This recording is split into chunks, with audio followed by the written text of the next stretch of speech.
Naam, bwana, moja kati ya vitu ambavyo vimemeki headline huko mtandaoni bwana ni swala zima la Diamond Platnumz.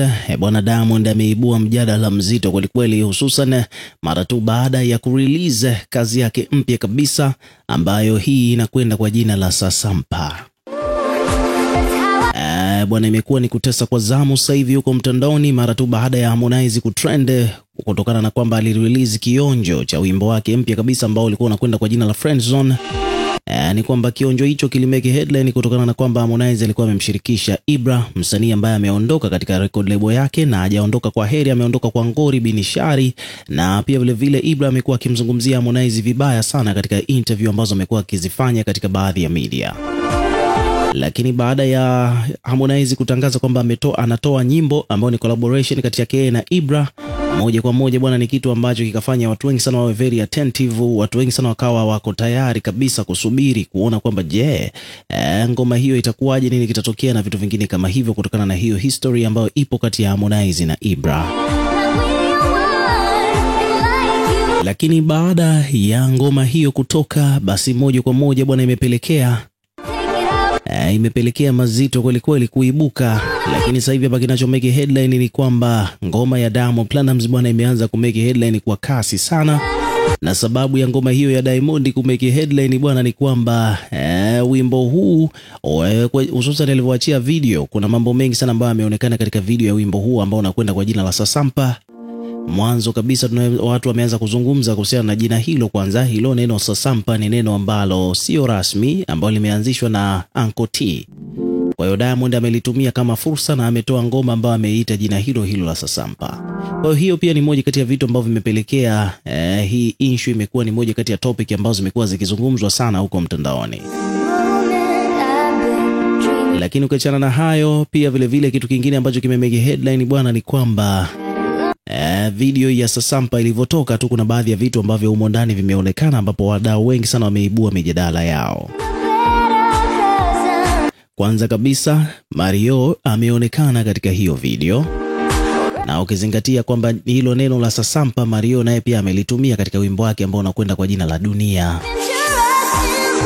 Lakini pia vile vile kumekuwa na mambo mengi sana ambayo yalikuwa yanamhusu Mario na Diamond. Kwa mfano, kuna kipindi ambacho Diamond alishawahi kuzungumza akasema kwamba Mario alishawahi kumfuata na kumuomba msaini Wasafi. Diamond akakataa, akamwambia kwamba wewe una fan base, uko na potential, hakuna haja wewe kusainiwa Wasafi, unaweza kufanya mwenyewe mambo yako, na yakaenda.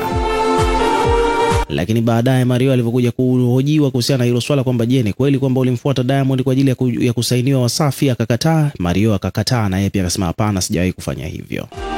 Yani kwamba amekataa akiwa anamaanisha kwamba kwa namna moja au nyingine Diamond hakuzungumza ukweli kuhusiana na hiyo situation. Kwa hiyo akaibua mjadala mzito sana. Lakini ukiachana na hilo, pia vile vile inasemekana kwamba kuna collab ambayo ipo kati ya Mario na Diamond, lakini hiyo collab mpaka leo hii wala haijawahi kutoka. Lakini pia wadau wengine kama vile kina Mwijaku wanadai kwamba collab hiyo haijatoka kwa sababu Mario amemfunika Diamond, na Diamond kumfunika collab atoe. Kwa hiyo kwa kifupi ni kwamba kumekuwa na history nyingi sana, maneno yamekuwa ni mengi, stories zimekuwa ni nyingi huko mtandaoni kuhusiana na issue ya Diamond na Mario. Lakini pia at the end of the day ni kwamba tumeshuhudia kwamba Mario na Diamond au Diamond amemwalika Mario aje kutokea katika video yake ya Sasampa, jambo ambalo limemeke headline sio kawaida huko mtandaoni.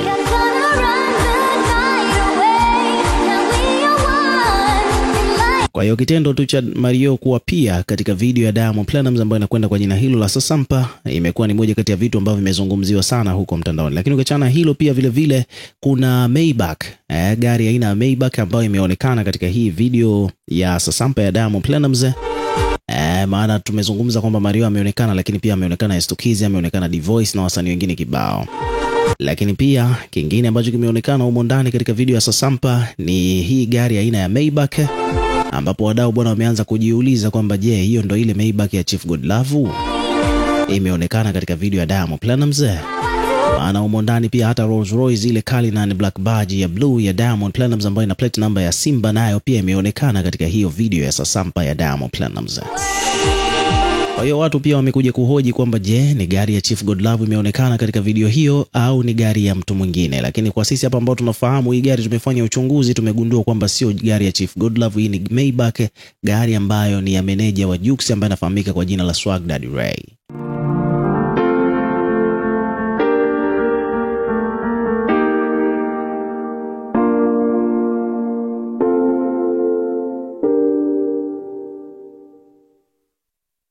Yeah, lakini ukiachana hiyo pia vile vile kitu kingine ambacho kimekuja kumeke headline huko mitandaoni ni kwamba wadau bwana wamekuja kuanzisha mjadala wakiwa wanahoji kwamba kwa nini Mario aachi kumshobokea Diamond. Kwa hiyo hapa bwana, kilichotokea ni kwamba hapa kuna page wamekuja wameandika kwamba bwana, ni lini Mario ataacha kumshobokea Diamond? Wameuliza hivyo, na hii ni baada tu ya Mario kuonekana katika video hiyo ya Sasampa ya Diamond Platnumz.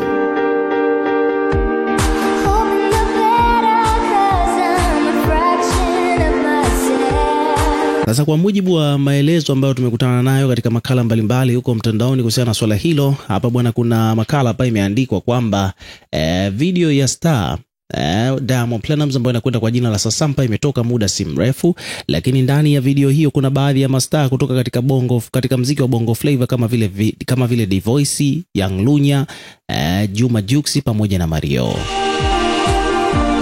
Lakini kitu ambacho kimeshangaza watu wengi sana ni kuonekana kwa Mario kumuona humo ndani katika hii video. Yeye pia hivi karibuni aliachia video ambayo inaitwa Ha, ambapo humo ndani pia wametokea karibuni mastaa wote wa Bongo Flava, lakini alishindwa kumpata Diamond, Alikiba wala Harmonize, yani big 3 ya hapa Bongo Flava. Mario hakumpata hata mmoja. Lakini pia vile vile ni kwamba aliwaweka kwenye gazeti. Sasa nilijua kama alivimbiwa vile na Diamond kwenye kazi yake, inakuwaje leo yeye leo hii ametokea kwenye video ya Sasampa ya Diamond Platnumz kirahisi hivyo, au ni shobo? Kuna makala hapa imeandikwa na Uptaiga huko mtandaoni amehoji hilo swala, lakini hakuishia hapo, akaendelea kusema kwamba ikumbukwe kuwa Mario amekuwa akimwalika Diamond kwenye shughuli zake kama vile kuzindua album na kadhalika, lakini Diamond huaga hatokeagi, ila kukiwa na jambo la Diamond Mario hawezi kukosa, hata kama amelazwa ataamka atachomoa drip hivyo hivyo ahudhurie. Jambo ni kwamba linaloeleza leo, hata Mwijaku pia ameshawahi kulisema kwamba Mario ajishikilie apunguze shobo kwa Diamond.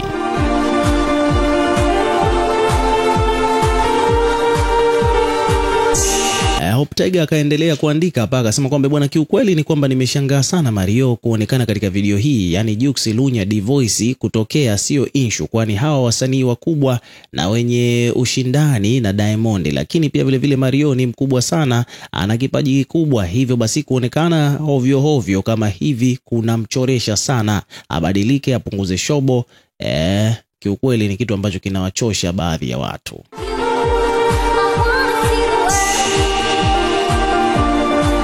So hivyo ndivyo mambo yalivyo. Hizo ni makala na baadhi ya vitu ambavyo vimetokea katika video ya Sasampa ya Diamond Platnumz. Ukiwa kama mdau na pia una maoni gani, weka maoni yako katika comment section, tutakuwa tukisoma na kureplay kila comment. Lakini pia vile vile bwana, hakikisha tu unazidi kuwa karibu na channel yetu kwa kulike, kushare na kusubscribe kwa ajili ya kupata update zaidi.